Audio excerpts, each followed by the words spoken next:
नमस्कार दोस्तों आज हम आपके साथ श्रीमद् भगवत गीता के अध्याय नंबर 16 के श्लोक नंबर 1, श्लोक नंबर 2 और श्लोक नंबर 3, इन तीनों ही श्लोकों के आध्यात्मिक और रहस्यमय वास्तविक अर्थ को समझने का प्रयत्न करेंगे, क्योंकि भगवान ने इस श्रीमद् भगवत गीता के द्वारा ही पूरे संसार को चरित्र निर्माण का एक अनोखा दर्पण दिया है, जिससे हम अपने अपने अंदर झांक कर देख सकते हैं कि हमारे अंदर अभी तक भी कौन कौन सी कमियां हैं। वो केवल अज्ञान के कारण हैं, और जब हमें ज्ञान हो जाता है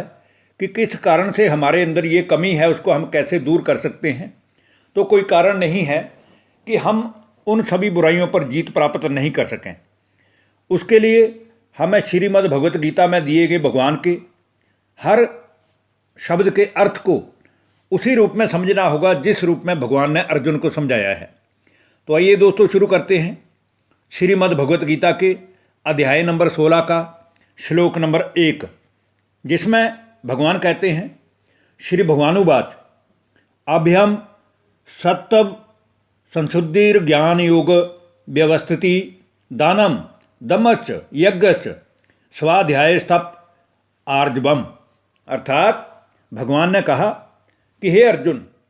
जिस मनुष्य में भय का सर्वथा ही अभाव है, जो कभी किसी भी स्थिति में विचलित नहीं होता है और अंतःकरण की पूर्ण निर्मलता है,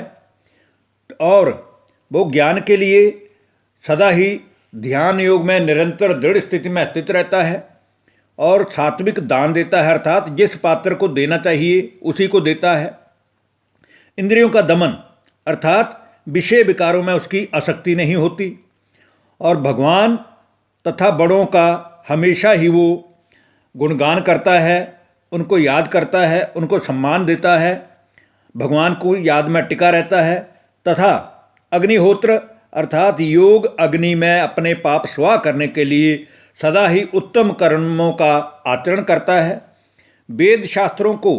पठन पाठन के द्वारा भी वो वास्तविक रहस्य रूप में भगवान ने क्या कहा है वो ये समझने का प्रयत्न करता है, तथा भगवान के नाम भगवान के गुणों का कीर्तन करते हुए संसार को भगवान के बारे में भी बताता है। तो स्वधर्म अर्थात अपनी शुद्धिकरण, अपनी पवित्रता के पालन के लिए वो कष्ट भी सहन कर लेता है, और शरीर और इंद्रियों सहित वो अंतःकरण की सरलता द्वारा सबका मन जीत लेता है। अब हम दोस्तों बात करेंगे श्रीमद् भगवत गीता के अध्याय नंबर 16 के श्लोक नंबर 2 की, जिसमें कहा गया है, अहिंसा सत्यम क्रोधस्त्यागय शांतिर्पैशुनम दया भूतेश बलोलुप्तबम मार्दवम हत्रिचापलम। अर्थात मन और वाणी से और शरीर द्वारा किसी भी प्रकार से किसी भी मनुष्य को, किसी भी प्राणी को किसी भी प्रकार का कष्ट नहीं देना, और यथार्थ और सत्य भाषण करना, अंदर और बाहर का एक जैसा आचरण, अपना अपकार करने वालों पर भी कभी गुस्सा नहीं करना, क्रोध नहीं करना, और कर्मों में कर्तापन के अभिमान का त्याग होना, अर्थात ये सब भगवान द्वारा किया हुआ है, मैं तो निमित्त मात्र कर रहा हूँ ऐसा समझना, और अंतःकरण की उपरति अर्थात चित्त में चंचलता का नहीं होना, और किसी की भी निंदा आदि नहीं करना। ये सभी के सभी